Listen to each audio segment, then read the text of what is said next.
يا خساره هربوا فين ايام زمان، ايام مرتضى منصور كده لما كان الزمالك بينسحب كنت تلاقي الاهلي موجود في الاستاد، الحكام بيستنوا الزمالك، الناس كلها كانت، مصر كلها كانت بتتفرج على التلفزيون ومستنيه الزمالك يوصل، وفي الاخر كان يطلع يقول لك الاتوبيس عطلان. فكان في يعني كده قصه وحكايه وروايه، وبعدين كان الزمالك ممتع، كان مضحك حلو. فدلوقتي كنت بتقول ايامها بقى كنت بتقول ايه؟ الاهلي غالب 50 مباراه في الدوري منهم واحده انسحاب للزمالك. طيب تكرر الامر برضه في السوبر، الزمالك منسحب، فكنت بتقول برضه الاهلي مثلا غالب الزمالك 8 مباريات في السوبر ومنهم واحده انسحاب. فانت دلوقتي هتقول في الدوري ايه؟ الاهلي غالب 50 مباراه منهم واحده انسحاب، منهم واحده ظروف قهريه للزمالك او عذر شرعي مثلا، ونروح بقى نسال الشيخ يا شيخ طب يقعدوا فتره قد ايه؟ ما ينفعش. فالزمالك العقل واحد، السياسه واحده، لكن مستوى الضحك مختلف، ما فيش مستوى ثابت كده يعني. فنتمنى ان شاء الله اخواتنا الزملكاويه ربنا يعينهم، والضغط بقى والسكر اللي عندهم، بس هم يسددوا بس اللي عليهم الفلوس ويفكوا فترات القيد، عشان بعد كده اما نمسكهم ندعك فيهم ما حدش فيهم يقعد يتكلم ويقول لك الاهلي الرعايه بتاعته قويه والاهلي مش عارف ايه.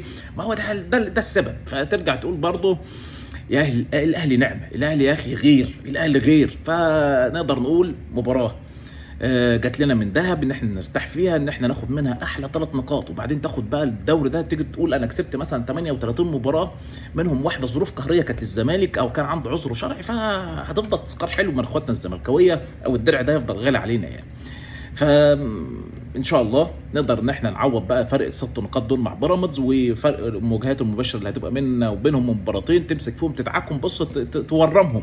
فعندنا مباراه مع فاركو باذن الله يوم 28 يوم الجمعه، الاهلي ينزل يدعك فيهم، لعيبه تستعد، المصابين بتوعك تجهز لعيبتك خير استعداد. مباراه الداخليه كانت سيئه جدا للاهلي ان انت تكسب 2-1 بالعافيه، فمش حلو. لا، امسك فاركو ادعك فيه، بص خد الحبوب كلها وانزل موت فاركو يعني. فباذن الله قادرين على فاركو باذن الله، وان احنا نكسب فاركو، ونقدر باذن الله ان احنا يعني نقرب شويه من بيراميدز، وبيراميدز شارخ ما فيش، هي خساره واحده و5 تعادلات، ما مش عايز يجيب غيرهم يعني.